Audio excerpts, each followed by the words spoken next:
사랑이라고 하면은 감정적인 부분이 더 강하게 다가옵니다. 내가 상대방에게 호감이 생기고 또 상대방을 좋아하는 감정이 생길 때 나는 비로소 사랑을 한다라고 표현을 합니다. 그래서 그런지 어렸을 때 우리 부모님 세대들을 보면은 우리 부모님은 정말 서로를 사랑하고 있는 걸까? 이러한 의문이 들 때가 있었습니다. 더군다나 어른들이 자꾸 정으로 산다, 사랑이 아니라 정으로 산다라고 하니까 어린 마음에 혼란이 생기기 시작했습니다. 그런데 나이가 어느 정도 차고 나면은 사랑은 감정이 아니다라는 것을 알게 됩니다. 사랑은 감정이 아니라 얼마나 상대방을 아느냐 이것으로 말할 수 있습니다. 그렇지 않습니까? 우리 어머니들이 남편이 아무리 미워도 밉상이라 할지라도 식탁의 반찬은 남편이 좋아하는 반찬으로 준비해 놓습니다. 말로는 먹고 죽은 귀신이 때깔도 좋다더라. 그러니까 많이 먹어라. 라고 말은 이렇게 할지라도 남편이 어떤 음식을 좋아하는지 그 식성을 잘 알기 때문에 좋아하는 반찬으로 식탁을 차립니다. 우리 아버지들은 어떻습니까? 아내에게 아무리 잔소리를 들어도 아내가 싫어하는 일만 합니다. 어떻게 그 싫어하는 일을 잘 알고 있는지 잔소리를 들어도 싫어하는 일만 곧이곧대로 하는 것이 우리의 아버지들입니다. 아내가 무엇을 싫어하는지 잘 알고 있다라는 거지요. 즉 사랑은 감정에서 시작할 수 있지만 감정에서 끝나는 것이 아니다라는 겁니다. 감정에서 시작을 하지만 그것은 나아가 교제를 통하여서 서로를 더 깊이 알아가는 것이 바로 사랑이다라고 말할 수 있는 거지요. 오늘 아가를 통하여서 진정한 이 사랑의 의미를 우리가 한번 살펴보고자 합니다. 오늘 본문 이전의 상황은 신부와 신랑 사이에 어떠한 문제가 생겼었습니다. 신랑이 신부를 찾아왔지만 신부가 그 문을 열어주지 않았죠. 신랑은 그 문 밖에서 신부를 애타게 불렀지만 열어주지 않자 그 자리를 떠났습니다. 뒤늦게 신부가 신랑을 또 찾아다니는 모습을 우리가 함께 보았습니다. 이러한 상황 속에서 신부가 예루살렘 딸들에게 신랑을 만나거든 내가 사랑함으로 병이 났다라고 전해달라고 하는 부분부터 오늘 본문이 시작하고 있습니다. 이 말을 들은 예루살렘 딸들은 이렇게 답하고 있습니다. 우리 함께 9절을 한번 읽어보도록 하겠습니다. 오늘 본문 9절입니다. 시작. 여자들 가운데에 어여쁜 자야, 너의 사랑하는 자가 남의 사랑하는 자보다 나은 것이 무엇인가? 너의 사랑하는 자가 남의 사랑하는 자보다 나은 것이 무엇이기에 이같이 우리에게 부탁하는가? 신부에게 지금 너의 신랑이 어떠한 사람이냐라고 물어보고 있습니다. 신부가 예루살렘 여인들에게 어떻게 말하고 있습니까? 내 신랑은 솔로몬입니다. 이렇게 이름만 지금 이야기하고 있습니까? 그렇지 않습니다. 신부가 자신이 사랑하는 그 신랑에 대해서 아주 세세하게 이어서 말하고 있는 것을 우리가 볼 수 있습니다. 우리 함께 10절에서 16절까지를 한번 다 같이 읽어보도록 하겠습니다. 시작. 내 사랑하는 자는 희고도 붉어 많은 사람 가운데에 뛰어나구나. 머리는 숭근 같고 머리털은 고불고불하고 까마귀 같이 검구나. 눈은 시냇가의 비둘기 같은데 우유로 씻은 듯하고 아름답게도 박혔구나. 뺨은 향기로운 꽃밭 같고 향기로운 푸른덕과도 같고 입술은 백합화 같고 모약의 즙이 뚝뚝 떨어지는구나. 손은 화옥을 물린 황금 놀이개 같고 몸은 아로 새긴 상아에 총옥을 입힌 듯하구나. 다리에 숭근 받침에 세운 화반석 기둥 같고 생김새는 레바논 같으며 백합목처럼 보기 좋고 입은 심이 달콤하니 그 전체가 사랑스럽구나. 예루살렘 딸들아, 이는 내 사랑하는 자요 나의 친구로다. 아멘. 신부는 처음에 신랑의 전체적인 부분에 대해서 먼저 말하고 있습니다. 희고도 붉어서 많은 사람들 가운데서 뛰어나다라고 말하고 있습니다. 이 말은 많은 사람들이 있어도 한눈에 나는 나의 사랑하는 신랑을 알아볼 수 있다라고 말하는 것입니다. 신랑을 사랑하고 잘 알고 있기 때문에 신부가 신랑을 단번에 알아볼 수 있다라고 말하는 것이죠. 우리도 그렇지 않습니까? 남편과 아내와 어디서 만나기로 약속했을 때 거기가 시장이든 백화점이든 한눈에 그 신랑과 또 신부, 남편과 아내를 알아볼 수 있습니다. 어떠한 옷을 입는지, 어떤 걸음걸이로 다가오는지, 어떤 헤어스타일을 했는지 알기 때문에 우리가 쉽게 알아볼 수 있다라는 거지요. 그리고 나서 신부는 신랑의 머리, 머리털, 눈, 뺨, 입술, 손, 몸, 다리, 입, 이 하나하나에 대해서 아주 상세히 말하고 있습니다. 앞서 사랑이 어떠한 것이다 라고 했습니까? 감정이 아니라 관계 속에서 서로를 알아가는 것이다 라고 했습니다. 신부의 이 말을 통해서 신부가 신랑을 얼만큼 사랑하고 있는가, 이것을 우리는 알 수 있다라는 것입니다. 사랑은 바로 이러한 것입니다. 감정이 아니라 바로 이러한 관계 속에서 얼마나 상대방에 대해서 아느냐, 이것이 사랑입니다. 사랑을 하면은 더 알고 싶어집니다. 상대방이 무엇을 좋아하는지, 또 사는 곳은 어디인지, 무슨 일을 좋아하는지, 또 취미는 무엇인지, 그리고 이러한 관심과 그리고 상대방이 좋아하는 것을 나도 함께 하고 싶어하는 마음들이 생겨납니다. 그리고 상대방이 좋아하는 것에 나를 맞추고 또 함께 하고자 하는 것이 바로 사랑이다라고 말할 수 있습니다. 저는 고등학생 때 수련회에 참여했는데 거기서 나는 이때까지 하나님을, 예수님을, 성령님을 사랑하고 있지 않았구나라는 것을 알게 되었습니다.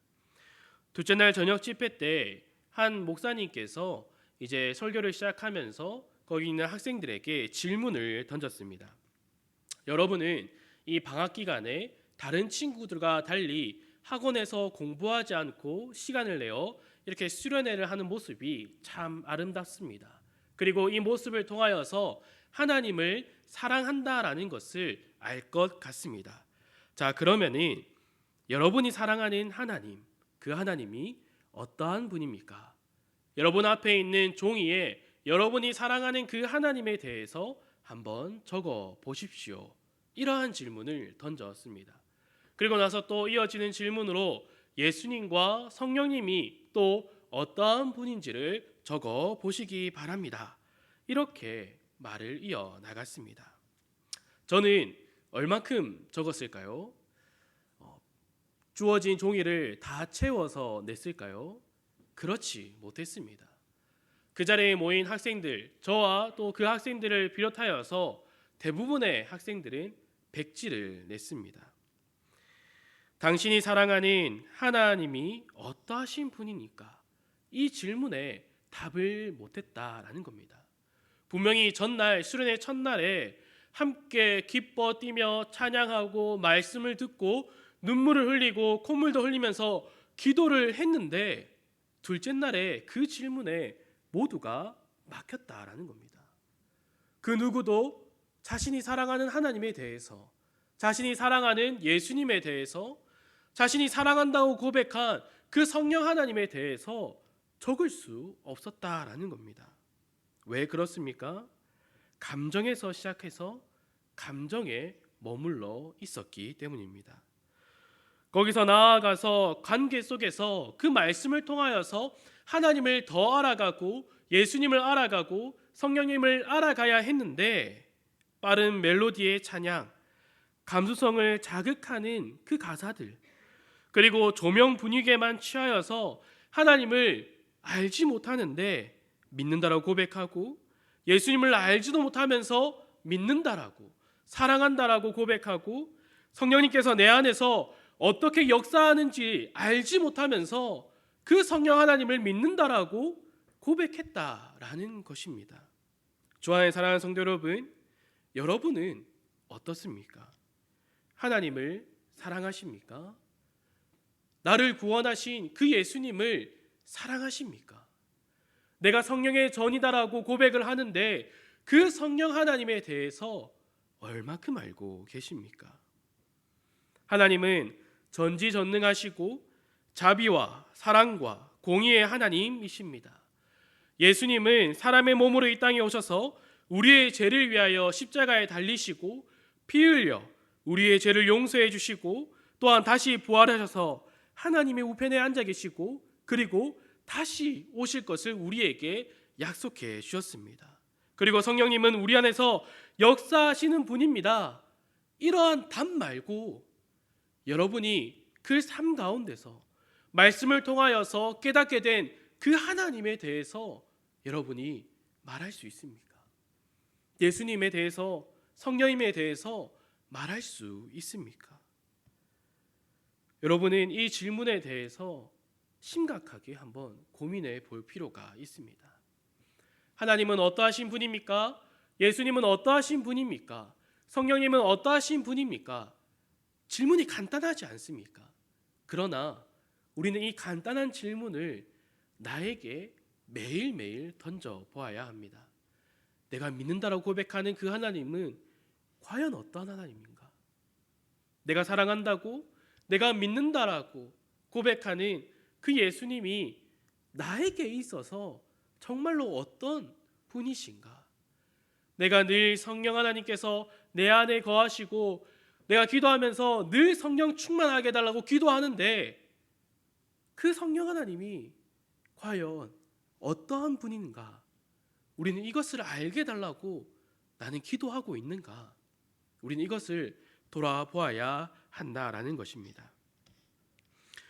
프레드릭 레만이라는 독일 출신의 한 미국 목사님이 있었습니다.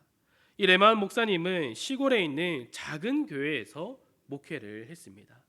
그렇다 보니 생계를 이어나가는 것이 힘들었습니다.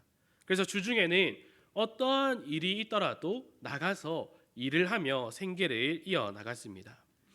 그래도 레만 목사님은 일이 고단하고 힘들지만 늘 하나님을 찬양하며 기쁨으로 살아갔습니다. 그리고 늘 아내가 정성껏 싸주는 그 도시락을 가지고 점심을 해결했다라고 합니다.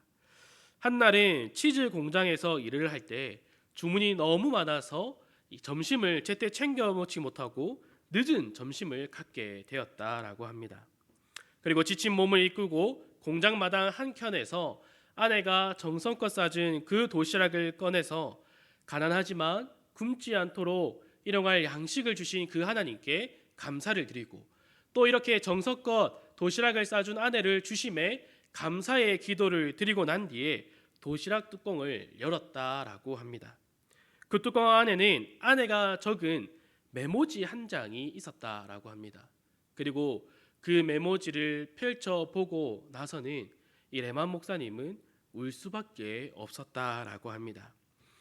그 메모지 안에는 아내가 적은 한 유대인의 찬양이 있었다라고 합니다. 그 찬양시는 다음과 같습니다. 하늘 전체를 양피지로 펼치고 세상의 모든 갈대와 초목을 펜으로 삼고 바다를 모두 잉크로 채우고 모든 사람들이 능숙한 필사자가 되더라도 하나님의 크신 영광, 그 기이한 이야기는 다 적지 못하리라. 레만 목사님은 이 찬양의 시를 읽고 그 자리에서 울고 또 찬양을 지었다라고 합니다. 레만 목사는 가난하지만 끝이 없는 하나님의 사랑을 이 찬송시에서 그가 깨달았다 합니다. 그리고 그 사랑이 그 아들 예수 그리스도를 대신 죽기까지 큰 사랑임을 깨닫고 깊이 묵상했다라고 합니다. 그리고 이 레만 목사님이 지은 바로 찬송가가 우리가 알고 있는 그 크신 하나님의 사랑입니다. 주 안에 사랑하는 성도 여러분, 우리는 그저 감정적인 사랑에 머물러 있어서는 안 됩니다. 감정에 따라서 우리가 신앙생활을 하면서 이리 흔들리고 저리 흔들려서는 안 된다라는 거지요. 하나님과 교제를 누림으로 우리는 하나님을 더 알아가야 합니다. 다른 사람이 말하는 하나님이 아니라 말씀을 통하여서 내가 경험한 하나님이 어떠한 하나님인가, 나를 구원하신 그 예수님이 어떠한 분인가를 우리가 우리의 삶 가운데서 말씀을 통하여서 우리가 깨닫고 알아가야 한다라는 것입니다. 바울은 에베소 교회 성도들을 위하여서 기도를 하는 부분이 있습니다. 에베소서 3장 14절에서 21절입니다. 우리 한번 다 같이 읽어보도록 하겠습니다. 에베소서 3장 14절에서 21절입니다. 시작. 이러므로 내가 하늘과 땅에 있는 각 족속에게 이름을 주신 아버지 앞에 무릎을 꿇고 비노니 그의 영광의 풍성함을 따라 그의 성령으로 말미암아 너희 속사람을 능력으로 강건하게 하시오며 믿음으로 말미암아 그리스도께서 너희 마음에 계시게 하시옵고 너희가 사랑 가운데서 뿌리가 박히고 터가 굳어져서 능히 모든 성도와 함께 지식에 넘치는 그리스도의 사랑을 알고 그 넓이와 길이와 높이와 깊이가 어떠함을 깨달아 하나님의 모든 충만하신 것으로 너희에게 충만하게 하시기를 구하노라. 우리 가운데서 역사하시는 능력대로 우리가 구하거나 생각하는 모든 것에 더 넘치도록 능히 하실 이에게 교회 안에서와 그리스도 예수 안에서 영광이 대대로 영원 무궁하기를 원하노라. 아멘. 이 기도가 우리 성도들의 기도가 되기를 간절히 소망합니다.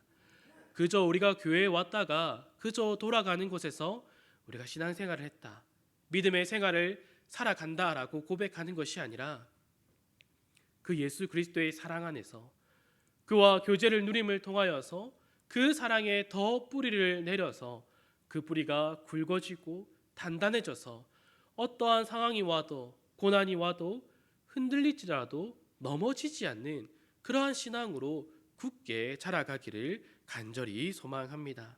우리는 그러한 삶 가운데서 하나님의 사랑을 더 깊이 누릴 수 있습니다. 그러한 삶을 살아가면서 우리는 하나님을 사랑한다라고 더 확신에 차서 고백할 수 있다라는 겁니다. 그래서 우리는 우리의 입으로 나는 하나님을 사랑합니다, 나는 예수님을 사랑합니다, 나는 성령님을 사랑합니다 라고 했을 때에 그저 내 감정에 치우쳐서 말하는 것이 아니라 모든 것을 주관하시는 하나님과 또한 우리에게 말씀하여 주시는 그 하나님, 우리를 구원해 주신 그 예수 그리스도의 사랑, 우리 안에서 날마다 역사하시는 그 성령 하나님이 지금 이 시간에도 우리와 함께 하신다는 것을 늘 깨달아서 사랑한다라고 더 강하게 더 확신에 차는 목소리로 고백할 수 있는 우리 모든 성도들이 되기를 주님의 이름으로 간절히 소망합니다. 기도하도록 하겠습니다. 아버지 하나님, 감사합니다. 우리가 오늘 함께 나눈 이 아가의 말씀을 통하여서 사랑이 무엇인가를 깨닫게 하여 주시옵소서. 그저 감정적인 곳에서 끝나는 것이 아니라 그 관계 안에서 하나님을 더 알아가고 예수님을 더 알아가고 성령님이 어떠하신 분인지를 더 알아감을 통하여서 내가 사랑한다고 고백하는 그 하나님이 어떠한 분이신지를 내가 고백할 수 있도록 붙들어 주시옵소서. 내 감정에 치우쳐서 그저 내가 아는 대로 고백하는 것이 아니라 말씀을 통하여서 그 말씀을 통하여 깨닫고 또한 경험한 그 하나님을 바르게 고백할 수 있도록 붙들어 주시옵소서. 우리가 그 하나님을 고백하며 나아갈 때에 우리가 늘 확신에 찬 그 가운데서 하나님 사랑합니다, 예수님 사랑합니다, 성령 하나님 사랑합니다 라고 고백하는 하나님의 참된 백성으로 살아갈 수 있도록 우리를 붙들어 주시옵소서. 이 모든 것 예수님의 이름으로 기도드립니다. 아멘. 우리 함께 들은 말씀을 기억하며 찬송가 453장 함께 찬송하도록 하겠습니다.